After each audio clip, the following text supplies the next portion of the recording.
que tu as vu, c'est une ville qui a la domination sur les rois de la terre. Shalom Église. Que le Seigneur vous bénisse et que le Seigneur vous accorde ses faveurs cet après-midi. Nous sommes là pour témoigner la gloire du Seigneur. Nous sommes là pour témoigner que Jésus-Christ est réellement mort et il est ressuscité le 3e jour. Nous sommes là pour témoigner que Jésus-Christ est au ciel. Nous sommes là pour témoigner que vous qui avez fait confiance au Seigneur Jésus-Christ, vous ne serez pas déçus. Nous sommes là pour vous confirmer que le jugement dernier est une vérité incontournable. Nous sommes là pour vous témoigner que les anges existent et Dieu existe. Nous sommes là pour vous témoigner que ceux qui ont cru au Seigneur Jésus-Christ seront enlevés. Nous sommes là pour vous dire que quand nous venons, si nous avons reçu réellement le ministère de la part du Seigneur, c'est pour vous préparer à ce que ce jour-là, quand le Seigneur viendra enlever son église, que vous soyez parmi ceux qui seront enlevés. Nous sommes là pour vous donner ces vérités qui sont bibliques, pour vous dire qu'après l'enlèvement, il y aura des bouleversements à tous les niveaux, au niveau politique, au niveau social, au niveau économique. Nous sommes là pour vous dire que certains des bouleversements ont déjà donné leurs signes à partir de maintenant où nous sommes avec vous. Voilà pourquoi lorsque Jésus, du temps de Jésus déjà, il y a près de 2000 ans, Jésus parlait avec ses disciples. Il leur a dit, vous savez discerner les temps, le soleil. Vous dites qu'il fera chaud demain et il arrive ainsi. Vous dites qu'il pleuvra cet après-midi et il arrive ainsi. Mais comment intelligent que vous êtes, vous n'arrivez pas à discerner le signe de temps pour comprendre que nous sommes à la fin de temps. C'est une alerte que nous lançons et c'est un appel que nous lançons à tous les chrétiens. Si nous le sommes réellement, que nous puissions comprendre que le monde sur lequel, la terre sur laquelle nous sommes en train de vivre est appelée à la disparition. La terre va disparaître avec tous ces buildings que nous voyons. Le monde va disparaître et tout ce que nous voyons vont disparaître. Seulement ceux qui auront en eux la parole du Seigneur, ceux-là auront la vie sauve. Que le Seigneur vous bénisse. Voilà pourquoi j'interpelle votre attention cet après-midi pour que vous sachiez à quoi vous avez cru et en qui vous faites confiance. Pourquoi vous croyez, pourquoi vous fréquentez une assemblée, pourquoi vous lisez la Bible et pourquoi vous êtes devenus chrétiens. Peut-être parmi vous, il y en a qui sont devenus chrétiens parce que leur papa leur ont obligé d'être chrétiens. J'ai parlé avec un ami, il m'a dit qu'il est devenu chrétien parce que son père lui avait dit, déjà son père avait eu un ultimatum de la part de son bailleur. Il était locataire quelque part à Kinshasa. Son bailleur lui a dit, moi j'ai pris dans telle communauté. Alors dans cette communauté-là, on leur avait donné l'ordre de faire de tous leurs locataires les adhérents de cette communauté-là. Alors il a dit au papa du frère qui parlait, mon interlocuteur, qui parlait avec moi, le bailleur lui a dit, ou soit tu sors de ma parcelle, ou tu vas prier avec moi dans la communauté où je suis membre. Alors ce papa de beaucoup d'enfants déjà à Kinshasa, et déjà quand tu vas chercher une maison pour louer, on demande combien d'enfants tu as. Et lui, il avait déjà beaucoup d'enfants et il était accepté dans cette parcelle-là en tant que tel. Alors il se voit obligé d'aller chercher une autre maison et il pensait qu'il ne pouvait pas trouver. Alors il a accepté de commencer à fréquenter la communauté. Alors à son tour, il donnera l'ordre à sa maison qu'aucun enfant ne pourra rester à la maison et tous les enfants me suivront dans la prière. Et les enfants ont commencé à suivre parce que leur papa leur avait obligé.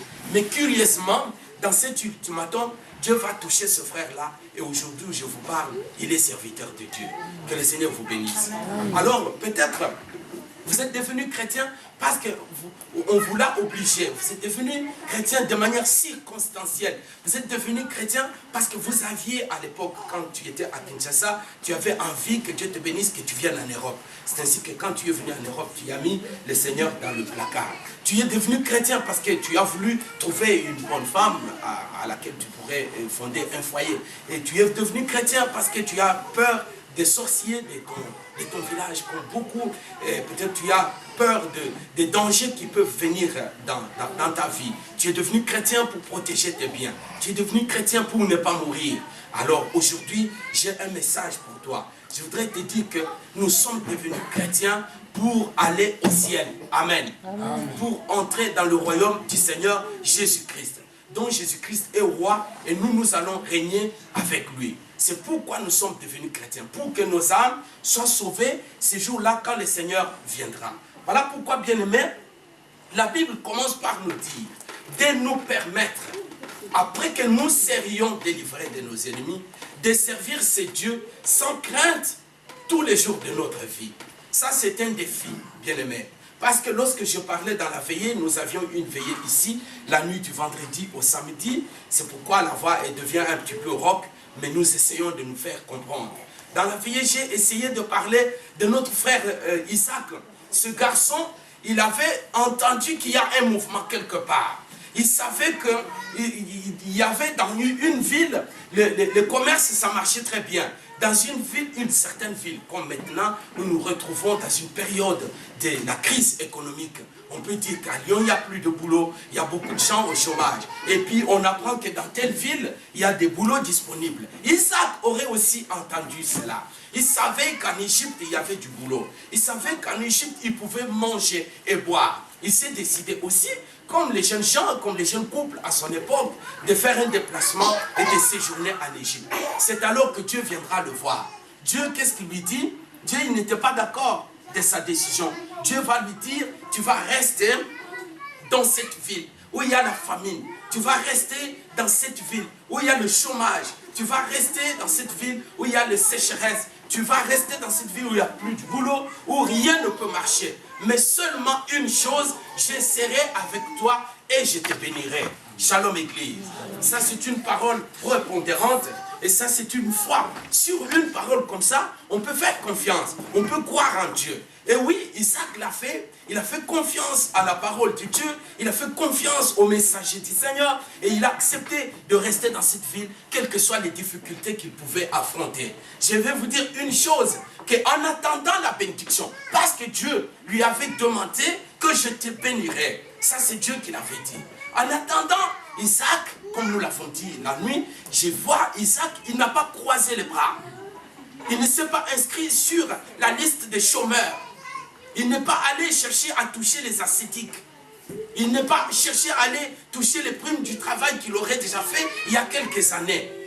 Mais qu'est-ce qu'Isaac a fait, bien-aimé? Avec les bien-aimés qui étaient avec nous, nous avons compris qu'Isaac n'est pas resté couché sur son lit attendant la bénédiction. Comme beaucoup parmi vous. C'est ainsi qu'il y a des églises qui vous attirent parce qu'ils vont vous dire que vous serez bénis. C'est ainsi qu'il y a des prophéties qui vous attirent de partout. Il y a des ceux qui se proclament serviteurs de Dieu, ils attirent votre attention parce qu'ils ne veulent que vous dire de bonnes choses. Imagine-toi quelqu'un qui vit ici en France, à Lyon, il va envoyer l'argent à un prophète à Kinshasa. Il dit au prophète, prophétise-moi. Répondez-moi, est-ce que ce prophète peut dire à cette femme que tu vas mourir? Est-ce qu'il peut lui dire que tu seras malade après 2 semaines? Est-ce qu'il peut lui prophétiser de mauvaises choses? Loin de là. Il sera obligé, ce prophète, de ne prophétiser que de bonnes choses. Il va nous dire, je vois devant toi une pierre qui brille. Et quand je pose la question au Seigneur, le Seigneur me dit, cette pierre-là, c'est un bonheur, tout ira bien, tu as du succès. Les gens, ils veulent, là où on leur dit que tout ira bien. Les gens, ils veulent, quand ils vont leur dire des messages, du bonheur. Or, le bonheur n'est lié qu'à cette terre. Et nous, en tant que chrétiens, nous n'avons aucune promesse attachée à la terre. Parce que la terre, avec tout ce qu'elle renferme, disparaîtront. Seulement notre promesse est attachée au ciel, aux promesses de Dieu, à la parole de Dieu. Et c'est la parole de Dieu qui est pour nous une bénédiction. Shalom Église. Shalom. Que le Seigneur vous bénisse. Est-ce que vous êtes à l'aise? Que le Seigneur vous bénisse encore. Frère Charles, ça va? Ça va, ouais. Je suis très content de ta présence. Merci.